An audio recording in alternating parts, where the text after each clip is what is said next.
So let's go back to Ravnica again. Again. Let's go back to Ravnica again.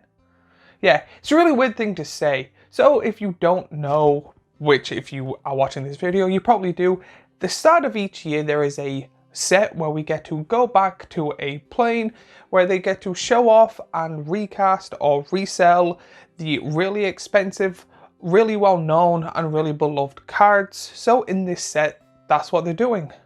This set's all about Ravnica. When it comes to these sets, I actually enjoy and don't enjoy them. They come with their good and their bad.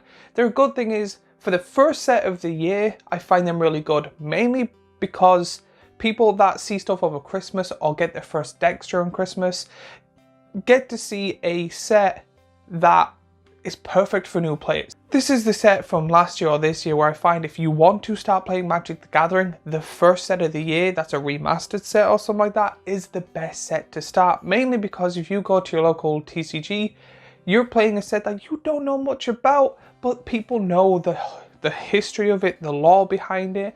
You get great characters, great planeswalkers, and you get to make new friends by sitting down and having a conversation with them. If you say someone at your local LGS being like, I'm new at the game, what's this card, blah blah blah, a remastered set is the perfect way to get people hooked because they want to know about the old stuff to learn about the new stuff.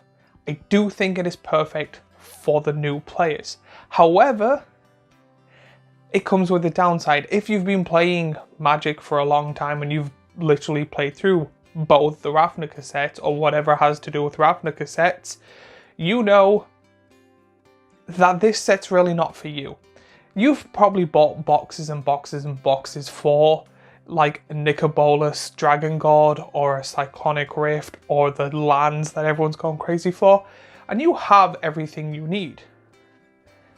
There might be only a handful of cards you need. Now, the good thing about that is when it comes to sets like this, the price do lower. The cards price do lower. So again, I say like Cyclonic Rift is an expensive card. It's going to get lowered. But to do that, they also release a kind of art style, where in this one it's like an anime, Japanese style anime type of thing, which I'm okay with, except for the human. Anything that looks human in this art, I don't like. The monsters and like the backgrounds look absolutely amazing, but anything human-esque, it's something with their faces. I cannot put my finger on it. But when it comes to this set, it's mainly for people that still are missing a handful of cards, that are new to the game and want to know the lore behind it, or one thing I have noticed, especially with this set, dead characters that they're not going to make anymore, to kind of just give a little reminder that they were a thing or still possibly are a thing, because there's a chance Bolas might be back. But like stuff like Domri, we're never seeing Domri again, so this is a chance for like Domri to be like, hey, I was a planeswalker once. Or if you have, or if like me, a planeswalker collector, you might have a chance now because the prices of those cards will lower. Such like, I remember Lily being like 20 quid for ages. I think was originally 60 when it first came out. Now I say she's probably going to be somewhere between 5 and 15 by this time the sets come out. And I'm not complaining. This Lily is such a good planeswalker. But throughout the year, I think this set is going to have the same problem as last year's one, where after the end of February, people forget it exists. They are quite good, but compared to everything else during the year with main set, secret layers, commander products, now with this Fallout and Assassin's Creed stuff, it's going to be the least talked about or the most forgotten set of the year. I would not be surprised by December 2024, someone doing the top 10 items to collect in Magic the Gathering, that someone comments that this set came out and the person that made the video goes, oh yeah, I knew I was forgetting something. Because like, I'm not even sure, was there a Game Night box thing that came out last year? I know there was the year before. There's just so much product coming out that people are forgetting. Now that doesn't make this a bad product. It is a good product, but it's a good product if there wasn't as much other stuff. It is good for newcomers, it is good for people collecting stuff, and it's good to kind of make you remember and cut art styles and stuff like that. but compared to everything else, it is the weakest thing. If Wizards decide or Hasbro decide to knock something off, this would probably be the one thing. But the main thing when it comes to this that I know most people are going for, that most people are going to be collecting packs for or waiting for, are the lands. That's realistically in both sets. Only thing I heard people care about were the lands. Now, again, I am one of those people. I have one of these type of lands. I have the Overgrown Stadium, which again, I didn't even get. My friend let me do an unboxing video and they opened two and they were literally like, keep it. So I have the unwon, I think it's Infinity one. So again, if you're watching this, thank you very much. I still absolutely love it. But I've never been able to open one, and that's the only reason I would ever get one of these packs, is to go, I might get a Steam Vent. I really want a Steam Vent, but I don't want to spend 30 quid on a Steam Vent. Steam Vent got an alt art, the chance of me getting it are very, very slim. 2 packs, please. That's how it works with Magic, though. So that's what I find with this set. Overall, it is good, but it is the weakest good. That's my thoughts and opinions. But don't you worry, I will be going over this set, talking about some of the best cards in it and cards that are actually worth looking up, especially if you're new or if you're in a collector or anything like that. There are a lot of cards in this set that are actually worth something. Now, when it comes to this, I didn't look up the price because I've heard the price went up for these, which again, I'm not a big fan of. If these stayed between, we'll say 4 to 6 or 4 to 8 quid a pack, and then if they do a collector's version, like 25 to 30 quid, I'm basing it off of that. If the packs have gone up in price solely due to this, then that's completely different. But I will be going over some of the cards now. So when it comes, I'm going to start off with my favorite selection, the Planeswalkers. Now, when it comes to this, the Planeswalkers are mainly because they've released some anime art for some of them, which is really cool. But every single Planeswalker goes from okay to amazing. Like, there is 1 or 2 Planeswalkers like the Domri that I'm like, it's not a good Planeswalker, it's not strong, but it's an okay Planeswalker. But then you get stuff like Nicobolus, Karn, and Teferi. I think Teferi's in here from the top of my head, that are really good. And then Lily is, I personally think this is the best Lily card out of all of them. But you get really good Planeswalkers, such like Gideon Blackblade, Liliana Deadhawk General, Nicobolus Dragon God, Teferi Time Revealer, Ral Zarek, Domri Raid, Kaya Orzhov Usurper, Karn the Great Creator. To be honest, what I'm actually going to do with this set is I'm not planning on buying any of the bundles, any of the boxes, any of the things. I'm just going to wait 2 weeks to a month, probably spend what I would want to spend on it, get rather the alt arts, or if I'm missing any of the Planeswalkers in my collection, buy them, because it's usually 2 weeks to a month the secondary market like Card Market and TCG Player kind of settle on the price, or it doesn't jump up and down as much.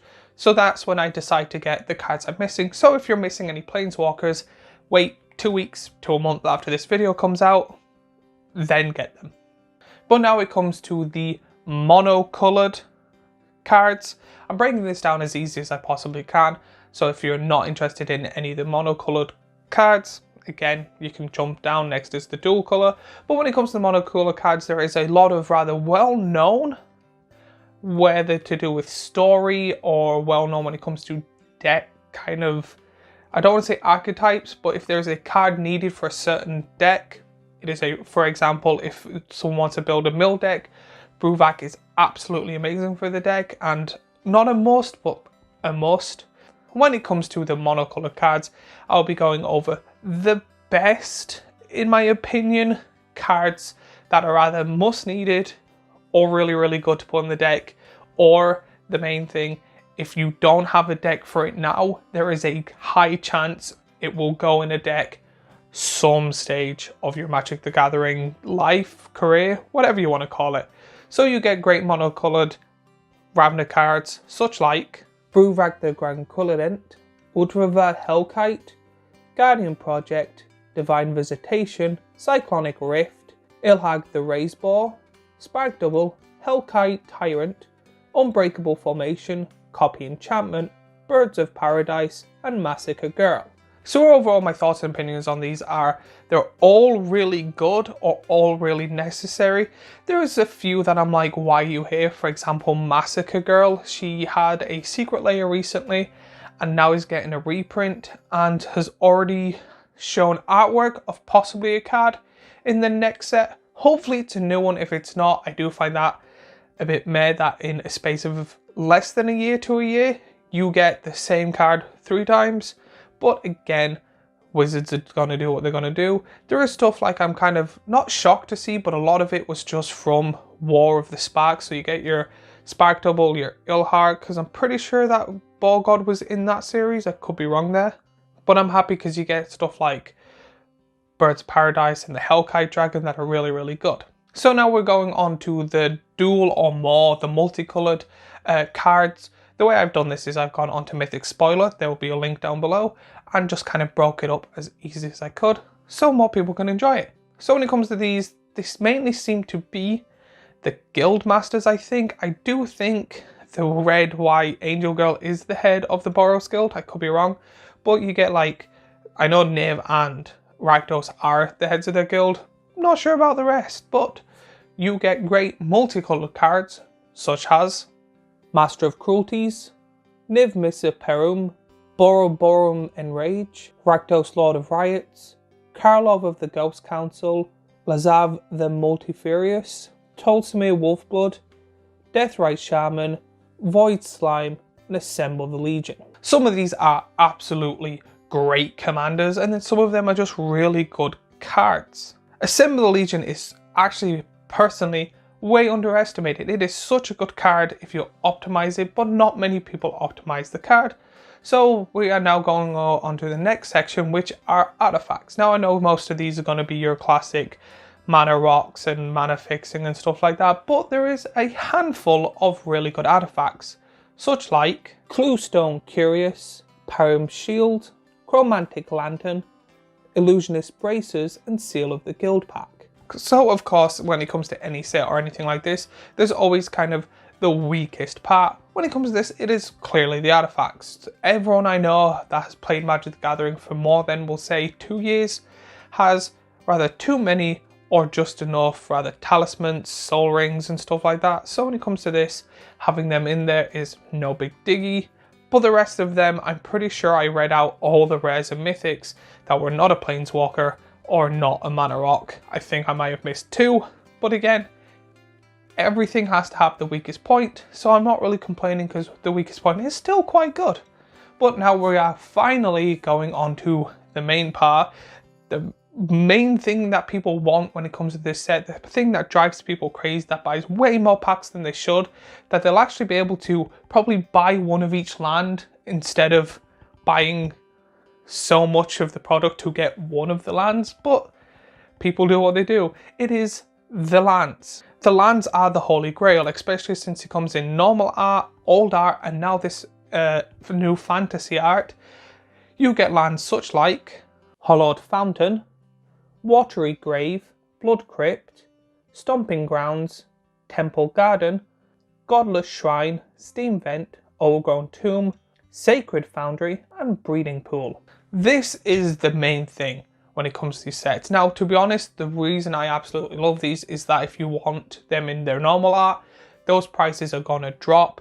From as I remember like maybe half a year ago, I was looking for a Hollowed Fountain and it was like 30 quid. I was like, nope. Now I've heard, I haven't checked, it could be somewhere between 15 quid.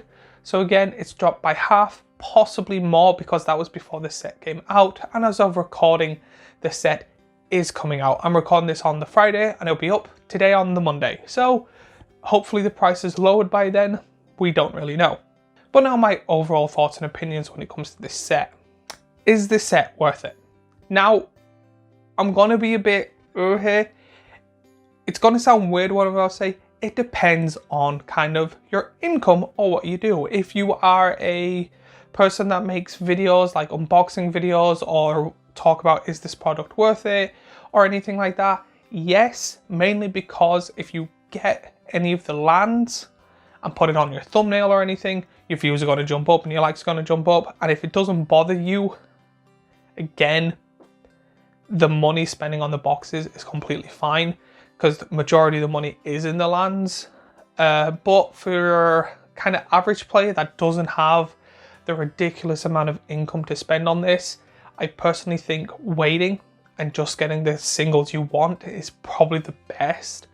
An overall set like this, I don't think it's worth it overall. However, it does have that like nostalgia look. Remember, we've been here before. Look at all these cool cards. You're now getting them in new art, and we're now kind of, now that all the people that love spending money on Magic have spent it all, here's a chance for people that couldn't at the time to potentially get the cards that are not like on the secondhand market and beaten up like low quality cards. You are now able to get them out the pack and have them like mint, near mint condition.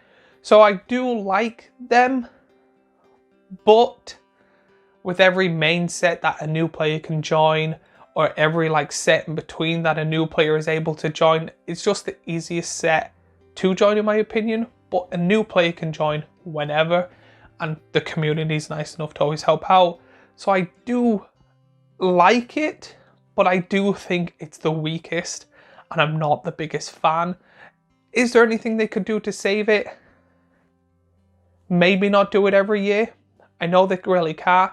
If it's one of those that they release less sets and then every maybe 3 to 5 years do like a big bundle thing where it's maybe triple the amount of cards but it's in 3 different places in one, that might be better, because it's one of those things where it's a full-blood set that people get to see the best of that set. But I think it's one of those things where I don't even remember where we went last year, and people seem to forget or not care about it. I remember the biggest thing about last year was the alt art. Is it Dark Depths that lets you play the 2020 Indestructible? That the alt art you barely seen is like in the bottom corner. That's it. Again, when it comes to these, personally, I don't think it's the best. Should you buy it? If you really don't care,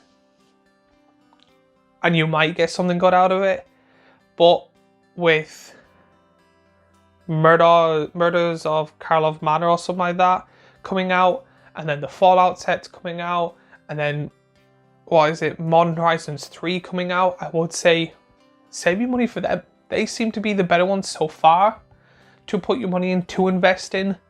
This seems to be more of a kind of, hey, do you remember me? Give me the, like, it's kind of like, hey, do you remember me? All the fun times we had. And you kind of, I don't know, a little nostalgia hit. I don't know what to call it before it's like final goodbye. But then it'll always come back for more. Like we might get another Ravnica Remastered again soon. But again, it's a hard thing to give a final answer to. It also depends on if you loved the plane, if you've had good times on the plane, if there's many cards you're missing, if there's no cards you're missing. It's kind of one of those weird sets that it's hard to give a defined answer to. There's just too many people with too many opinions of this set. So I would love to hear yours in the comments down below. Could you answer this question, is this set worth it or not? If there's any cards you're missing or want to get, please let me know in the comments down below.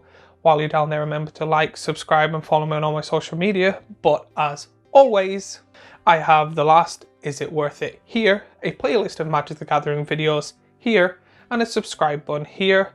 And I just want to say thank you for everyone that's supported me so far, and I would see you in the next video.